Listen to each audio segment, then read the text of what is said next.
Welcome. Hey, race fans.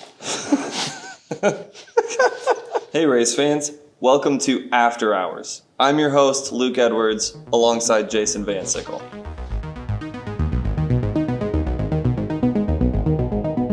After Hours with Luke Edwards, alongside Jason Van Sickle. Tonight's episode: Top 10 Most Influential Cars of the Indy 500.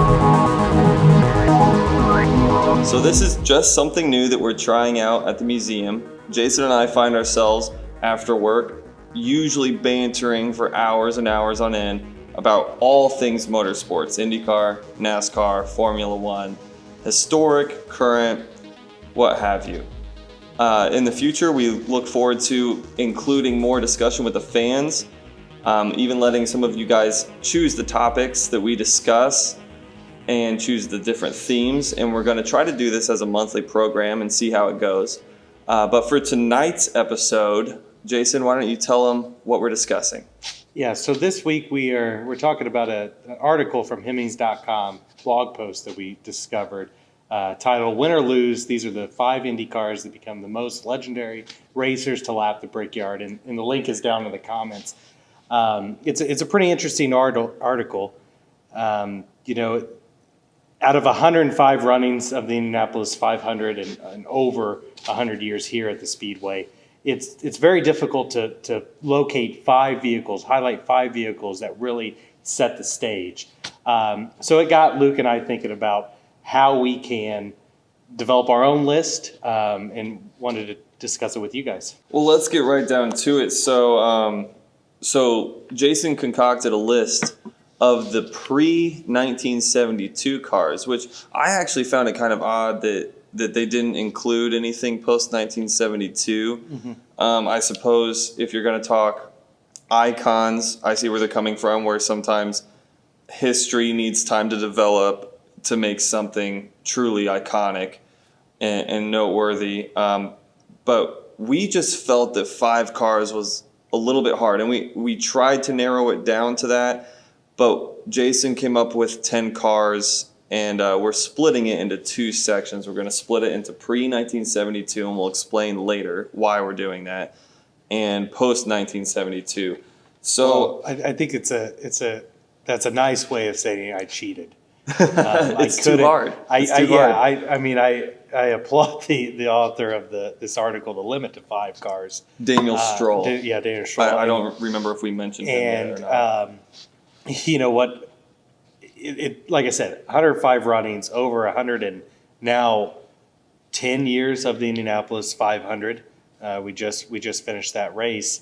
There's just so many great cars, great stories, great drivers that have come out of this track, and innovations too. It's hard to limit it to 5. So I mean, it takes a lot to narrow it down to 5 cars and 5 great cars on his list. But I kind of cheated a little bit and had 10. So hopefully no one bashes me on that.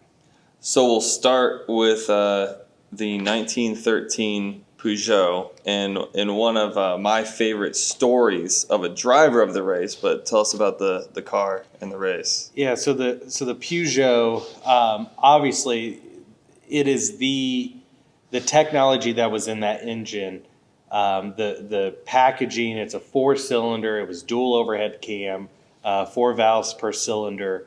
The first year they came in 1913, they limited the displacement, max displacement, to 450 cubic inch max that a car could have. That was constricted from 600 cubic inch from 1911 and 1912. So they had a car that was 448 cubic inch, so just underneath the max requirements. But it was really the genesis of the workhorse engine, if you will, of the Indianapolis Motor Speedway, dating all the way until the late 70s, with the Miller and the Offenhauser that preceded this. When they showed up in 1914, they had a 183 or a 3-liter engine. which was I think it was the smallest engine of the field field that year, and just to show how much power, it finished second behind Rene Thomas in the Delage. That car ended up being sold to a pretty prominent driver named Bob Berman of the time, and then during World War I, obviously it was hard to get parts from Peugeot, the French company, so he contracted a carburetor builder. He had it's kind of a bad term, but he built Miller carburetors, Harry Miller, and they pretty much, I don't want to say retrofitted, but they took that Peugeot engine and they modified it, and really that was the first true Miller engine, this reverse engineering, if you will, and then that went into the Miller straight eights of the 1920s. That went into the Offenhausers, because Fred Offenhauser was the machinist. Leo Goosen was the draftsman. They were just all geniuses in their own right. The Miller was the dominant car of the 20s and 30s, and then Offenhauser took that mantle with the four-cylinder Offenhauser all the way until the early 60s, mid-60s, and then you started seeing them turbocharge the Offenhauser engine, and that made that engine last all the way until the late 1970s, making the race. And now, the last race it won was the last Indianapolis 500, and it was a turbocharged Offie by this time, was 1976 with Johnny Rutherford in his second win with Team McLaren, correct? Mm-hmm. So just a quick synopsis of how the Peugeot factory engine transformed. It was essentially the same block that they used. I mean, it was the same architecture, if you will. Obviously, there was advancements through the years, right. Technological, and then by the 60s they turbocharged it. So it wasn't the exact same thing, but that architecture, or that foundation, if you will, lasted throughout. The Millers, straight eights, the Miller Marines, when it went back down to four-cylinder in the 30s, and then the Offenhausers, which was a derivative of the Miller Marine, and then them turbocharging the car in the mid to late 60s, or turbocharging the engines, which then they had just stupid power, right, 1,000 horsepower for the race, and these are all inline engines. Inline fours. Well, inline fours at all those for the Offenhauser and the Miller Marines. The straight eights were the 20s that we'll talk about a little bit later. And the one chink in that line of success, really there was only one engine that kind of interrupted that at all, and we'll get to that later too. That was the quad cam Fords in the mid-60s. But you're looking at all the way back in 1913 with Peugeot and Jules Gou, continuing a legacy all the way to 1976 of winning at Indianapolis. Yeah, the DNA, one design. The DNA of that Peugeot engine just transferred throughout the years, which is pretty amazing when you think about it. You had some competitors too, the Duesenberg brothers. They were Duesenberg fan, but they knew what they were doing. Unfortunately, they didn't have the success as Harry Miller did, but they built some very, very great engines and brought supercharging for the most part to Indianapolis and things like that from Mercedes did, but they were the first to win with a supercharged engine. But that the DNA of that Peugeot also, for the most part, was in the Duesenberg engine too, and really set the stage for the next decades, if you will. So speaking of Harry Miller, that brings us to our next one on this list, and that is the 1928 Miller 91 straight eight front drive. So that's number 9 on our list. So when we just opened, and we just opened our basement collection tour. Mm-hmm. And we're really offering the basement to a variety of different people. Obviously, it's still exclusive, like it has been, but there's a lot more activity, and people have been taking the tour. And this car is part of the collection that we're referring to. It's Leon Duray's 1928. It was built in 26, but the livery that it is 1928. it's amazing. In 1925, Harry Miller, like I mentioned, was the designer, a successful designer. You could compare it to Roger Penske in a way with their operation, but lightness was everything, precision, just fit and finish was all up to just amazing for the 1920 and 1930 standards. And it was a very similar deal to when March came in, foreshadowing some more stuff on our list, where it was the chassis to have. Yeah, he won a majority of the races or his cars at least won from the 1920. His first win was 1921 with Tommy Milton, 1923 with Tommy Milton. His second win, all the way until I think the last Miller-derived car to win the 500 was. Take me a little bit to think here, but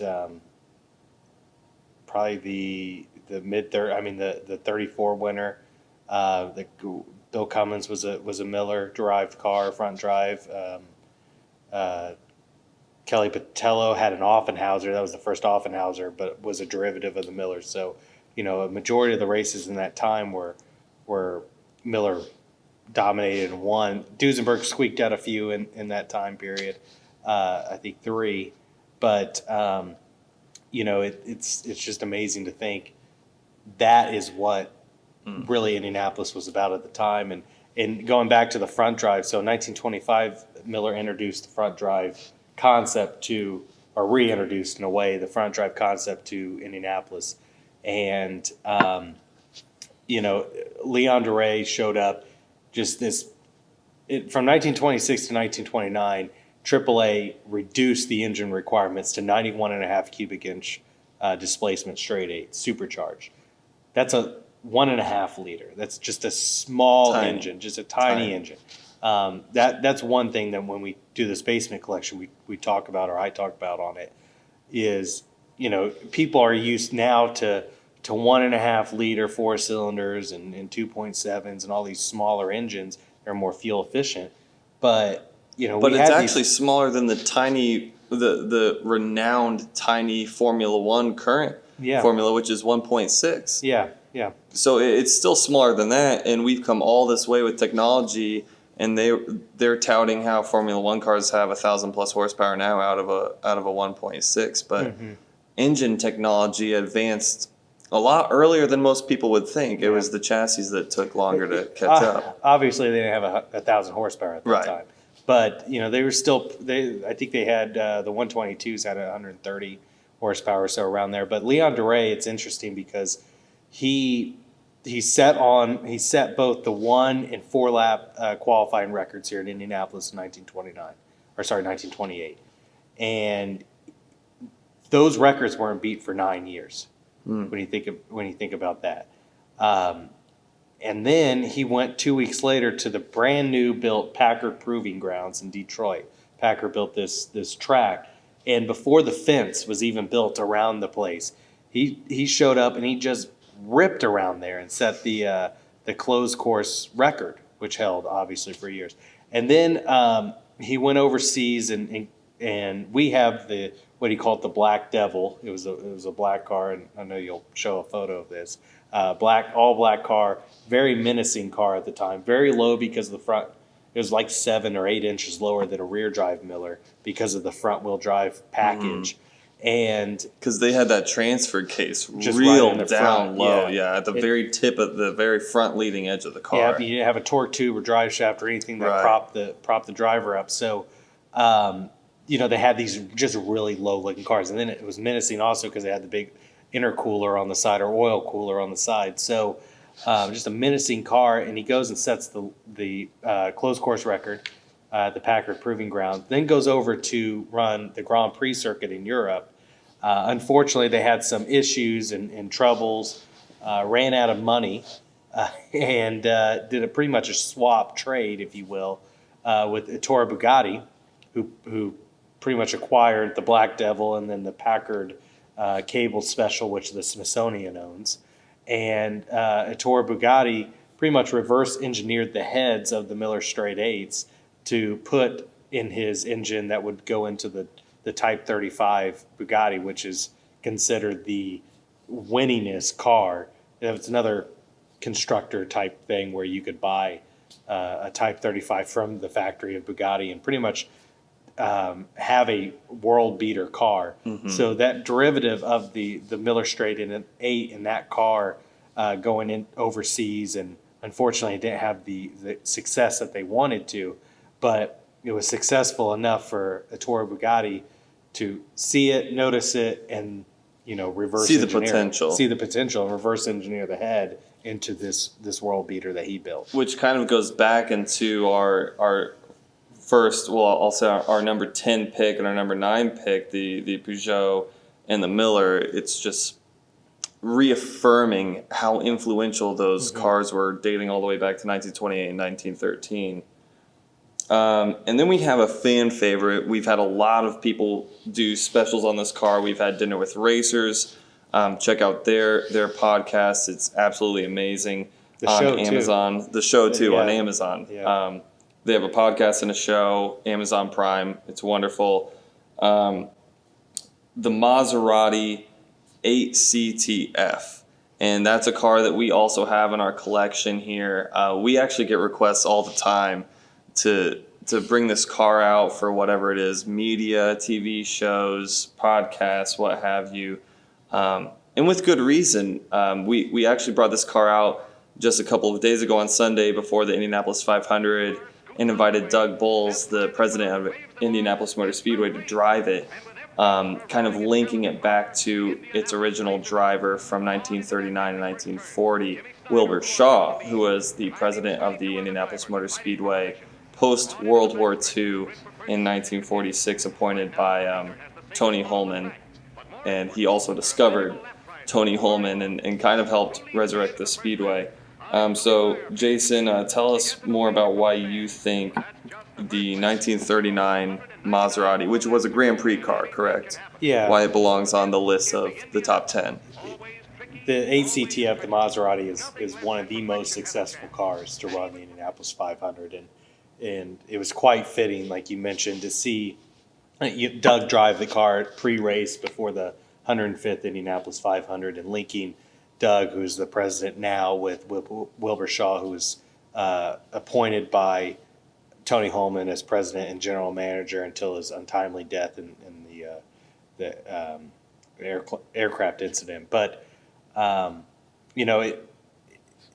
besides being the first back-to-back winning car, and Dinner with Racers does a great overview of this car, and Especially the team owner. the team owner Mike Boyle, and if you want to deep dive into the story, that's a great opportunity to do that. And it's a great story, whether you're into motorsports or into Chicago mobsters. Yeah. If you're into either of those things, they intersect, they meet right in the middle. So definitely check that out. And I'm sure we can post a link to that somewhere, somehow. Yeah, so this car wins. They in 1938 they tried to buy a car for Maserati, but they actually bought the smaller car, the Voiturette, due to, I don't know if it was some sort of language barrier or the Italians, being a little Coy, maybe. coy, or try to pass off a car. But It had to be one or the other, maybe a little of both. Maybe, I don't know. But what happened was they bought this car, and it wasn't the right car, because they saw it at the Vanderbilt Cup, which was a road race in I believe Long Island. Or No, New York Wilbur area. himself saw it, right? Yeah, Wilbur himself saw it, and he was like, if I had one of these just off winning the 500 in 1937 with the Catfish, and he was like, if I had that car, I'll win the 500 every Hands down. time. He was absolutely convinced. Got with Mike Boyle and pretty much told him, hey, this is the car to have. And they got the wrong car in 38, and then the winner of 39, they got the right car. They were a little speculative on if it was the right car or not, so they sent the chief mechanic, or the mechanic Cotton Henning, over to Italy to take receipt of the car, and they started the car up. And unfortunately, during the passage over from Italy to the United States on boat, obviously they didn't have freight was not that common at the time yet. I don't want to say it was impossible, but most of the passage for a large item was through the boat. They didn't drain the water out of the car, and over the passage, the water froze and cracked the block. And we'll show a picture of that because amazingly we have it. We discovered it. We discovered it maybe about a year ago now. Well, I would say rediscovered it. Yeah. We presented it a year and a half ago in our From the Vault exhibit. It was in our storage. It was one of the first things that they, along with the Maserati itself, Carl Kaiser purchased when Tony Holman said, "Let's do this museum," and before we were incorporated in 1956. But and he knew of the car and he knew of the cracked engine, which is amazing. And was on display for From the Vault. But, they bring the car over. They started up here in their Boyle Racing Crew headquarters, if you will. The race shop, just a stone throw here from 16th Street, down the street on 16th Street towards Indianapolis, and all this water. And they realized, oh, crap, we have a... Well, they actually discovered the water in the trailer. Yeah. On the haul over, they actually discovered they had auxiliary gas cans, and this is all hearsay essentially. There's some documentation alluding to this and some letters, but I've heard both stories. I've heard they either started up and discovered the water on the floor in the garage, or they were in transport, so they had picked the car up from the port in New York, I believe. Yeah. And they were traveling in an open back trailer, so it was I don't know the exact type of truck. It was a Diamond T. A Diamond T. Yeah. And one of the auxiliary fuel cans on the truck fell off, and it was tethered, but it was dragging and sparking, so they stopped abruptly. And when they were reaffixing it to the trailer, they realized there's all this fluid in the trailer. And of course, they did some inspecting and found that the block had been cracked, and then realized the fluid in the engine and transport had turned to ice. This is what they deduced. Expanded to the point where it actually, and like Jason, you said, we had this in our From the Vault exhibit, the water jackets had actually exploded and knocked out a few of the pieces in the block. That's how powerful water can be when it expands and contracts. And then it had thawed back out and turned back into water and was sitting on the bed of the truck. And they didn't know what they were going to do, which is sort of funny because this car ends up being the most successful car in Indianapolis 500 history. But it starts out its life as almost a mistake. Yeah. I mean, you're a few months away from the 500, the 1939 500, and you have to figure out a way to go get replacement parts. We believe they got a whole engine. There's some kind of hearsay on if they just received cylinder block parts, or it looks like they got a whole engine. Brought it back over, installed it, and we're ready for May. Wilbur goes on to win the 1939 race, becomes the first two-time consecutive winner in 1940s, also the last true Hoosier to win the 500, which is another tidbit at the time. And then looks like he's going to win in 41. Has a pretty dominant car, and unfortunately a collapsed wheel, which is another long story. Collapsed wheel, collapses, and then he backs it into the wall and injured himself, and then he pretty much, that was the end of his racing career. But then started this campaign to save the 500, which he really did. But after the fact, I mean, the car ran throughout ran in 41, then it ran after the war. It ran all the way until 1951, and just some heavy hitters drove the car. Ted Horn had some goes in the car. Bill Vukovich attempted to qualify in the car in 1950. He didn't. The last time the car ran was 1941 and 51. Unfortunately, it didn't last too long. But I think when you add up the results of the car, it is truly one of the most successful cars to run the 500 position-wise. And as far as we know by record, it still holds, if you go by finishes, upon entries of one particular chassis, it still is the most successful car, because then you start getting into rapid advancements, and then you move into the modern era where, well, for example, the chassis that just won the 500 this year with Elio Castroneves was actually a Dragon Speed chassis in last year's 500, which finished 33rd. So we haven't had, and now they measure by a tub pretty much. Yeah. So, you have your central cockpit and then all the bolt-ons. So you have your side pod pieces, wings, wheels, suspension, all that, an engine that bolt onto it.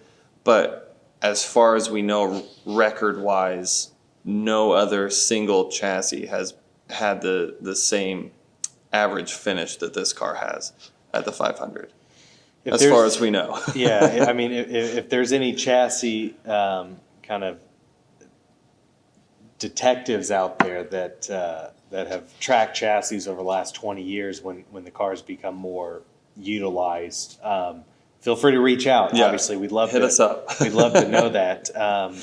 Trying to track chassis now is pretty difficult with how long, which is a good thing, with how long the cars can run.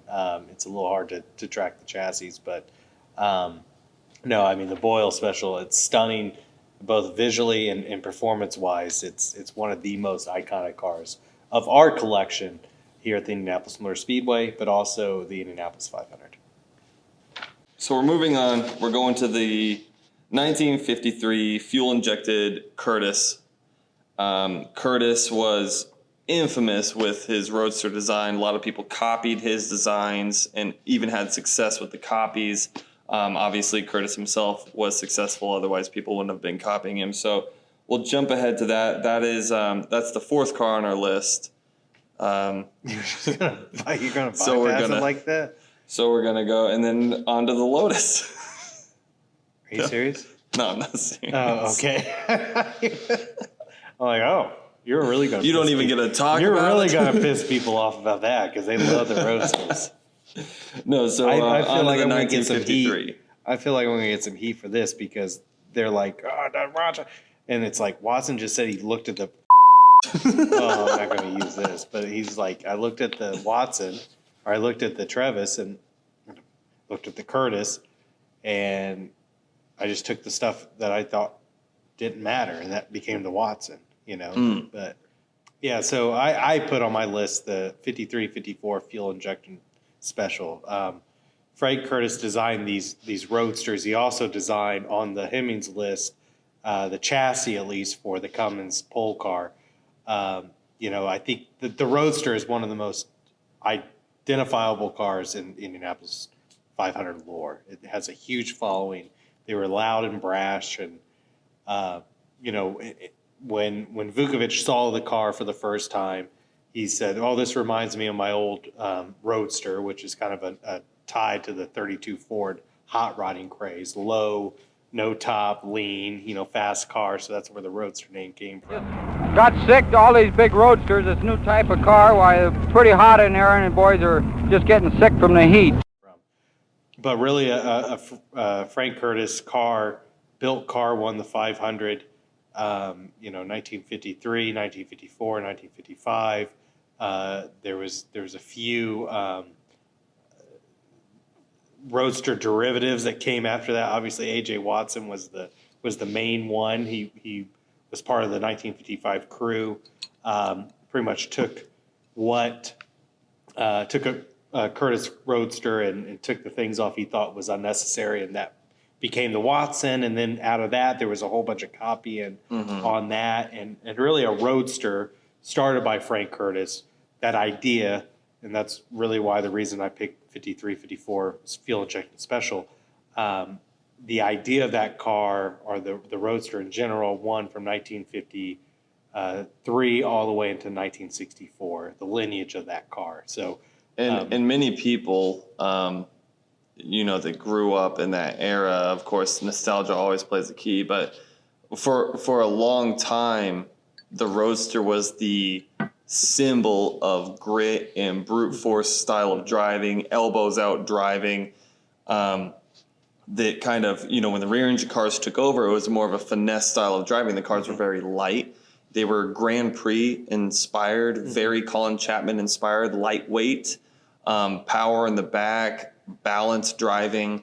And a lot of people kind of reminisced and had that allure even after the era was gone towards the Roadster, because the Roadsters were likened to the Americana style of driving, very influenced by dirt cars and that kind of counter steer era, where to go fast you were turning right to go left a lot of times. And that was ushered out when the rear engine cars came in 1965, which, well, they came in a little bit before that, but that leads us to our next car in the 1965 Colin Chapman designed Lotus Ford. Yeah, so I on my list, and I know the Hemmings list has the Lotus Type 38, the Clark 65 winner on. I reversed that one more year on my list of influential Indianapolis 500 cars instead of the Type 34. The interesting part of the Type 34 is the fact that it was a derivative. Obviously, Team Lotus showed up in 1963, finished second with Clark behind Parnelli Jones in the Lotus 29. But that was more of a Brabham. You know, Jack Brabham showed up in 61. Right. Finished with kind of reintroduced the rear engine concept and started that trend. In my opinion, 63 with Lotus, they helped amplify that with the 29. Now by 64, you really, if you were the old guard or the institution with the Roadsters, which there was very much that opinion of these funny cars that showed up, these rear engine cars, you know, they're light, they're fragile, you can't, you know, they're dangerous, things like that. You know, by 64, Jim Clark sets on pole with a new 4-lap track record. Fastest qualifier. Yeah, with the Type 34. Now, it hadn't proven itself over 500 miles, but it proved its speed. Unfortunately, there was a tire selection issue with Dunlop and couldn't hold up to the demands of the 500, and then ended Clark's race with that suspension failure. From that issue, but you know, at that time, Foyt and Parnelli, who were the titans of the industry, of the racetrack, you know, they had Lotus 34s at their disposal here during the month of May, and Foyt even tested a Huffaker rear engine car, but they both decided, okay, we're going to give our Roadsters, our Watson Roadsters, with Parnelli, the defending winner, with his Watson Roadster. And then Foyt, who eventually won in 1964 with the final front engine car to win the 500. They both gave it one more go, and obviously for Foyt he had success, but really that set the stage for the transition.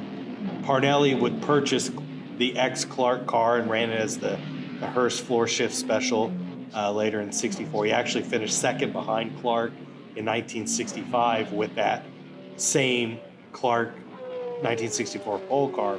And then Foyt himself would set on pole in a Type 34 in 1965, setting the new track record and saying something along the lines of, I'm glad to bring the track record back home to the United States.